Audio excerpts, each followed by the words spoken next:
मुर्दाबाद मुर्दाबाद मुर्दाबाद समिति मुर्दाबाद मुर्दाबाद मुर्दाबाद प्रबंधक मुर्दाबाद मुर्दाबाद मुर्दाबाद संघर्ष समिति जिंदाबाद जिंदाबाद जिंदाबाद संघर्ष समिति जिंदाबाद जिंदाबाद जिंदाबाद निजीकरण मुर्दाबाद मुर्दाबाद मुर्दाबाद निजीकरण मुर्दाबाद मुर्दाबाद मुर्दाबाद इंकलाब जिंदाबाद जिंदाबाद जिंदाबाद इंकलाब जिंदाबाद आवाज दो हम एक हैं। संघर्ष समिति जिंदाबाद जिंदाबाद जिंदाबाद संघर्ष समिति जिंदाबाद जिंदाबाद जिंदाबाद निजीकरण मुर्दाबाद मुर्दाबाद मुर्दाबाद निजीकरण मुर्दाबाद मुर्दाबाद मुर्दाबाद भ्रष्ट प्रबंधन मुर्दाबाद मुर्दाबाद मुर्दाबाद भ्रष्ट प्रबंधन मुर्दाबाद मुर्दाबाद मुर्दाबाद। बिजली विभाग हो या अन्य कोई भी विभाग, वहां पे आज निजीकरण बड़ी तेजी से अपने पैर पसार रहा है। आप देख सकते हैं कि हमारे पीछे ये विद्युत कर्मचारी है और ये भी लगातार इस बात का विरोध कर रहे हैं, चाहे बिजली विभाग में संविदा का मामला हो या छटनी का मामला हो, हर जगह ये अपनी बात बड़ी मजबूती से रख रहे हैं। आइए हम लोग जानते हैं क्या किस तरीके का मामला आज लेकर के आप लोग आंदोलनरत हुए हैं। देखिए, निजीकरण का मुद्दा पूरे प्रदेश में नहीं, पूरे देश में है और जो विभाग हमारा दिन प्रतिदिन काम करके कर्मचारी और संविदा कर्मी हमारे काम कर रहे हैं और विभाग दिन प्रतिदिन फायदे में पहुंचा रहे हैं, उसको आप घाटे को निजीकरण के रूप में लाकर प्राइवेट के हाथों में बेचना चाह रहे हैं, उसका मेरा विरोध कर रहा हूँ। पूरे संघर्ष समिति इसका विरोध कर रहा है। और रही बात इस सरकार के कुछ लोग, मैं पूरी सरकार की आलोचना नहीं करूंगा, कुछ लोग चाह रहे हैं कि हम इस कंपनी को या बिजली विभाग को मैं प्राइवेट खातों में बेचकर हम अधिक से अधिक धन कमाने की कोशिश किया जा रहा है। यह जनमानस का व्यवस्था है, जनमानस के रूप में कार्य किया जाता है। यहाँ घाटे मुनाफे की बात नहीं की जाती, क्योंकि यह गरीब से गरीब और अमीर से अमीर लोग बिजली का प्रयोग करते हैं। आप किसी को प्रॉफिट में लेकर आप जिसको सरकार 5 किलो अनाज दे रही है और उसे हम प्रॉफिट करते हैं कि 300 रुपये बिजली बिल दे और मैं उसको प्रॉफिट रूप में काम करें, तो नहीं हो पाएगा, क्योंकि बिजली विभाग सबके लिए, सब वर्गों के लिए बनाया गया हुआ है। अभी कुछ दिन पहले जो बिजली विभाग की तरफ से स्मार्ट मीटर के नाम पे नए नए मीटर्स बदले गए, लगाए गए, उससे कहीं ना कहीं लोगों में असंतुष्टि तो व्याप्त है। क्या ये स्मार्ट मीटर आम उपभोक्ता के लिए क्यों परेशानी का सबब बना? स्मार्ट मीटर में तो मैं व्यक्तिगत टेक्निकल उसे बताऊं तो सबसे अच्छा है और उपभोक्ता सही से उसका बिल मिलेगा, उसको समय से जमा करने की प्रेरित किया जाएगा। उसमें कई अच्छाइयाँ हैं। अभी करीब शहर में 250 स्मार्ट मीटर चेक मीटर के रूप में लगाया गया, जो सही रूप पाया गया। तो स्मार्ट मीटर जो लगा रही है सरकार अच्छी है, क्योंकि स्मार्ट मीटर में आपको ये भी व्यवस्था बता दूं कि घर में आप नहीं हैं और अपने घर की बिजली का मीटर बंद करना चाहते हैं तो अपने मोबाइल से बंद कर सकते हैं। तो आधुनिक रूप से स्मार्ट मीटर आया वो अच्छा है, लेकिन स्मार्ट मीटर लगा के प्राइवेट के हाथों में दे देना ये गलत है। आप देख लीजिए, मैं यहाँ सब लोग बैठे हुए हैं, सब लोग मोबाइल का प्रयोग करते हैं। जब रिलायंस चाहे जियो जो भी आया कंपनी, तो फ्री में सिम बांटा। आज स्थिति है कि कोई 250 से नीचे रिचार्ज नहीं है, सब लोग समीक्षा कर लें। वही व्यवस्था यहाँ भी होने वाली है। जो भी कंपनियां आती है प्रॉफिट के लिए आती हैं, समाज सेवा के लिए नहीं आती हैं। यानी कहीं ना कहीं अप्रत्यक्ष रूप से उपभोक्ताओं को लूटने की एक नई तैयारी चल रही है। होगी, स्वाभाविक होगी, भविष्य में होगी, ऐसा हो सकता है। चलिए, हमारे साथ कुछ अन्य भी लोग हैं, इनसे भी हम जानना चाहेंगे, जो इन लोगों का लगातार काली पट्टी बांध करके और विरोध कर रहे हैं, क्या दिक्कत हो रही है?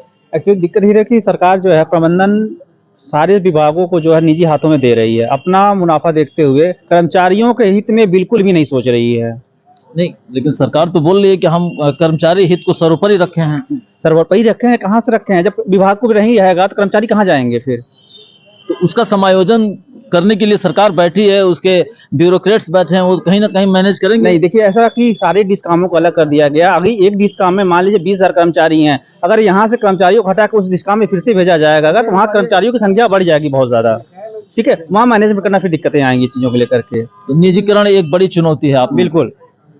चलिए, तो ये रहे हमारे साथ विद्युत कर्मचारी। क्या बताना चाहेंगे जो आप लोग लगातार जिंदाबाद मुर्दाबाद के नारे लगा रहे हैं और वहां पे काली पट्टी भी बांध करके प्रदर्शन कर रहे हैं कार्यालयों में? ऊर्जा मंत्री के आदेशानुसार उन्होंने कहा कि जब से हम मंत्री पद संभाले हैं तब से अब तक जो है बिजली विभाग बहुत ही अच्छा प्रदर्शन किया और बहुत अच्छी ऊंचाइयों पर जा रहा, लेकिन कौड़ियों के भाव ये बेच रहे हैं बिना हमारे विभाग के एसेट को काउंट कराए, बिना उसका वैल्यू निकाले, ऐसे कौड़ियों के भाव बेचना चाह रहे हैं।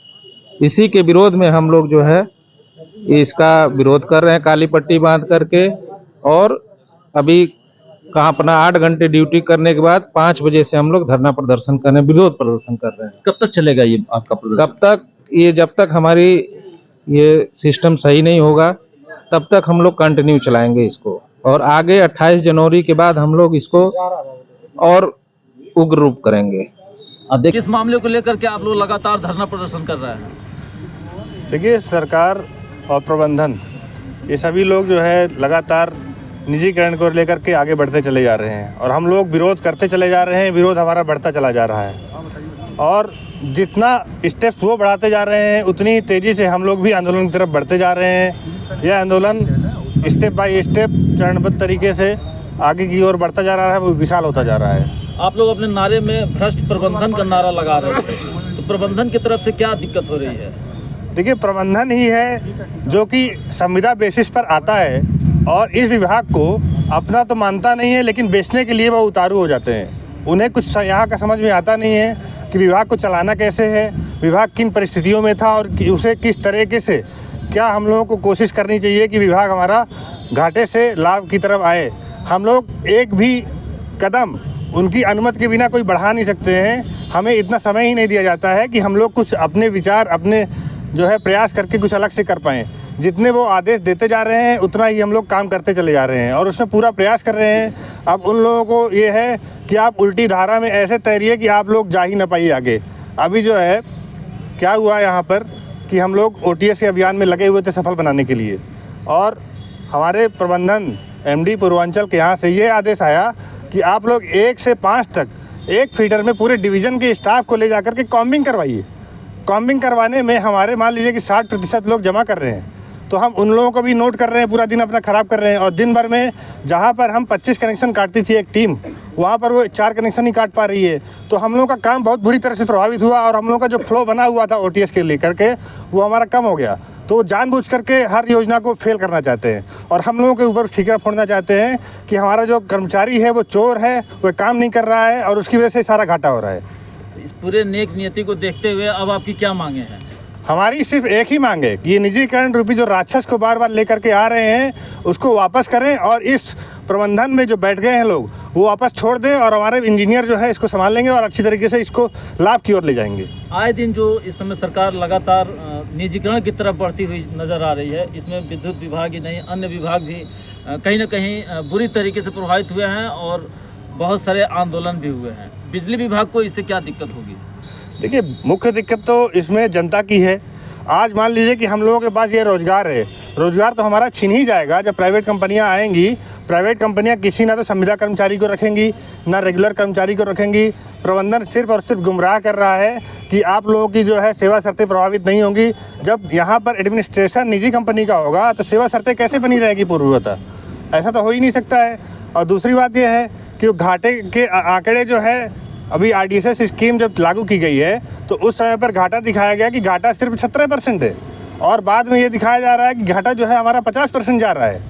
जब निजीकरण करने की बात आ रही है तो ये दोहरी नीति कैसे अपनाई जा रही है? इसका मतलब ये है कि जानबूझ करके घोटाले करने की ओर बढ़ रहे हैं लोग और सस्ते दामों पर यहाँ के जो बिजली के उपकरण हैं इनकी कीमतें क्या होती हैं आप लोगों को अंदाज़ा होगा कि अगर हम इस ट्रांसफार्मर की कीमत ले लें तो कम से कम 1 से 1.5 करोड़ रुपए हमारे एक ट्रांसफार्मर की कीमत हो जाती है, पावर ट्रांसफार्मर की। और वो है क्या कर रहे हैं कि हम 200-300 करोड़ में एक कंपनी को बेच देंगे और उसमें कितने ज़िले होंगे? लगभग 5 से 6 ज़िले, 7 ज़िले। 7 ज़िलों में कितनी हमारी संपत्ति होगी?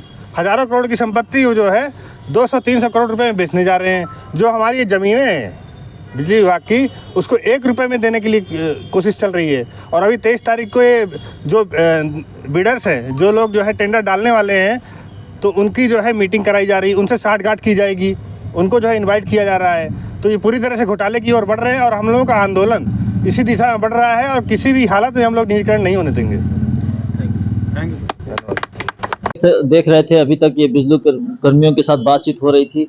एक मन में आक्रोश है, एक भविष्य कहीं ना कहीं संशय में नजर आ रहा है कि सब कुछ इस तरीके से बेच दिया जाएगा, निजीकरण कर दिया जाएगा तो हमारा क्या होगा।